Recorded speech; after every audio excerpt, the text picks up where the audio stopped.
Practically since the start of the series, you guys have been requesting an underwater module of some sorts, and today we're finally going to bring those dreams into reality. In this first of two underwater modules, we'll be tackling a underwater ruined portal and just a sliver of a coral reef. There's only been a handful of LEGO underwater sets, but I think with a bit of imagination and of course a lot of parts, we can make ourselves an entire underwater world. So what are we waiting for?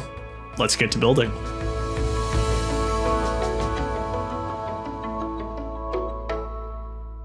Now, I was originally planning to build this whole module on half a chunk, 32 by 16 studs, but I really just don't think that's going to cut it, so I'm going to double the size to a full chunk module. If you're wondering where this is going to end up in the world, it's going to be beneath the Mushroom Island on the left-hand side. I'll give you a bit of a sneak peek at what that's going to look like at the end once we're finished. In many ways, this build is going to operate much like any other underground module that I've done before. Think the Dripstone Caves or Deep Dark, but because this will open up to the surface, or the water at least, we'll have a lot more room to work with. I want the Ruined Portal to be the highlight and focal point of this build, and if you're curious, I'm using Ruined Portal 8 as a reference. The portal itself is rather small, being only 5 blocks wide, but I think the staircase leading up to it gives it an element of grandeur that you don't find in all of the other portals that end up in your world. I'm using the color olive green to give some mossy texture to our stone bricks, and then I'm using a mix of purple and black to create some crying obsidian too, to break up the look of the portal itself. Where possible, I'm connecting the obsidian blocks using jumpers. That'll allow me to potentially change up the layout of the portal in the future if I want, or a player could even mine it very easily for its obsidian loot. For the regular obsidian blocks, I've made them pretty much like any other ore block you'd find in this layout, except this time I've used transparent purple 1x1s. Yet another fun block that I've made use of here is the magma block, which originally showed up in the Warped Forest module. It's quite interesting that this module seems to blend so many that came before it. We've got elements of underground modules, the nether, and the overworld all here in one. To really sell the underwater aspect of this build, of course I want to cover it with seagrass. For the tall seagrass, I'll be making use of this green flexible spike element. It's been used as plants many times before, and I think the first time I ever saw it was in the modular building The Parisian Restaurant. And I think here it captures that seagrass shape really well. Something about it just seems to be floating in the current. With the Ruined Portal out of the way, I can spend the rest of the time focusing on the underwater scenery that takes place around it.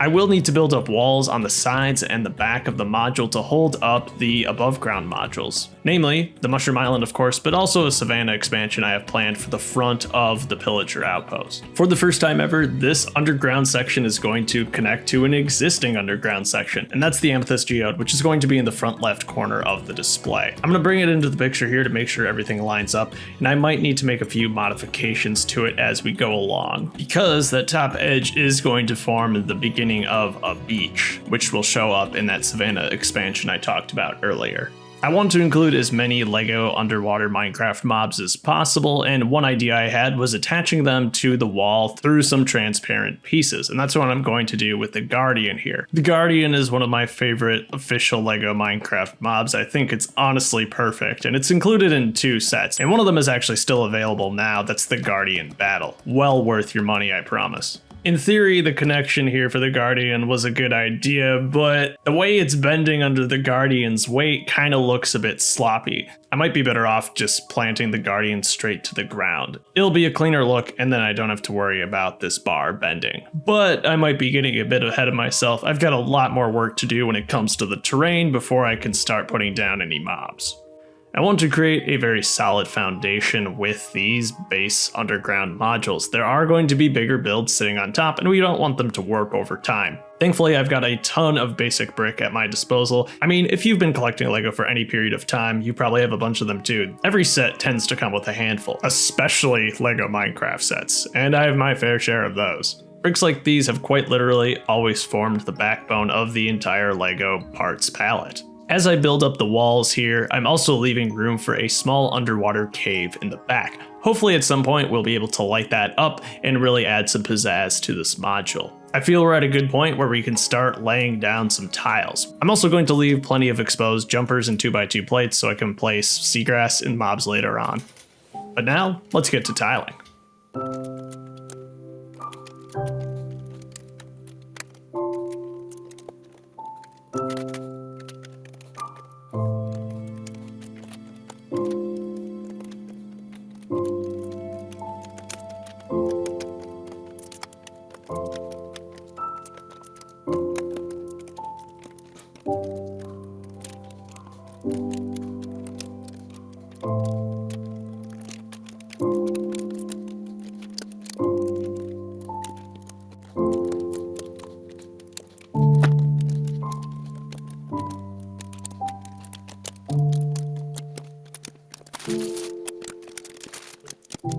be covering the exposed studs with a variety of tall seagrass, short seagrass, and kelp too. For kelp, I'll be using LEGO's same design, which makes use of that pretty common flower piece that used to show up in pretty much every Minecraft set. I thought I had a fair number of them, but I think I used most of them on the Lush Cave, so I'm gonna have to wait for a Bricklink order to come in before I can finish them off. Even so, I think you can kind of get the look I'm going for here. I really want this to be just as green as what you'd find in the game, and I think this sells the look pretty well. Of course, earlier I also mentioned I wanted to have a touch of a coral reef in here, and I'm going to add one coral structure. Now, if you're familiar with how these generate in the game, you'll understand that they're a bit tricky to create in LEGO because the blocks aren't actually connected together. So to recreate that look, I'm making use of hinge pieces, an idea I actually explored when creating my first Savannah tree. And surprisingly, it works pretty well here. The limbs of the coral structure are light enough that they don't bend with the hinges under their own weight. I've also added fan coral throughout, just using simple 2x2 rounded plates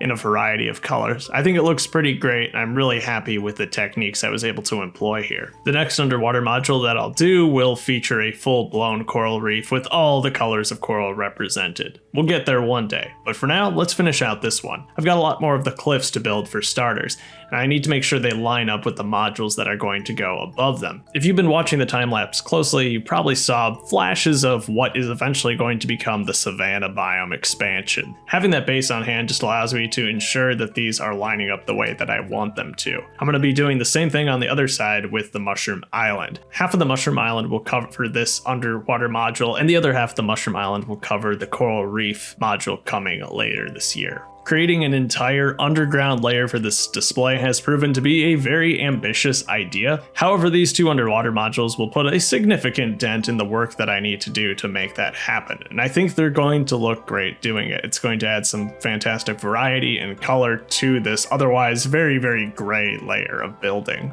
The underground stuff is something I've talked about for many, many episodes, and it's great to see modules finally starting to connect and things coming together for the first time. Yes, there's a lot more work to do, but I feel optimistic that we're going to be able to see this through to the end. Unfortunately, I realized that I was going to be short on those kelp pieces a bit too late, so I'm probably going to have to end up gutting the Lush Cave temporarily to finish this video. I've got about 100 more of these leaf pieces coming in the mail, so eventually I'll be able to make these kelp columns even taller. The variety of shapes here and the variety of different greens and other colors really makes this module stand out. It's going to be one of the most colorful in the display. I'll start placing some of the mobs, including that guardian we messed around with earlier. There's also 2 squids that are going to find a home in this display. I love the LEGO Minecraft squid. Unfortunately, it is for now an exclusive to the rather expensive Ocean Monument set. The diver minifigure will make a perfect player addition to this module too. He's also included in that Guardian battle set. I'm telling you, if you like underwater stuff, that's the set for you. Oh, I suppose I should give this guy a trident too. There we go. With that, I feel that our first underwater section is complete. The build checks a few boxes. It finally gives our players a means to get to our other nether display. It features a variety of mobs that haven't had a chance to appear anywhere else in our world, and it gets us one step closer to finishing off that underground layer. Here's where the Mushroom Island is going to attach above it to give you an idea of what this is going to look like. The water section is plenty strong that it can just hover in place above, and especially when it's reinforced by the other side, it should have no problems staying up there. Up next, you can look forward to the Savannah expansion I alluded to throughout this video. The module will feature part of a Savannah village and the beach that connects to the ocean. If you want to watch that episode today, consider becoming a channel member. Channel members get early access to much of my content, and they're always an extra episode ahead when it comes to the LEGO Minecraft series. But that's all I've got for this time. Thank you as always for taking the time to tune in. Have yourself a fantastic life, and I'll catch you later.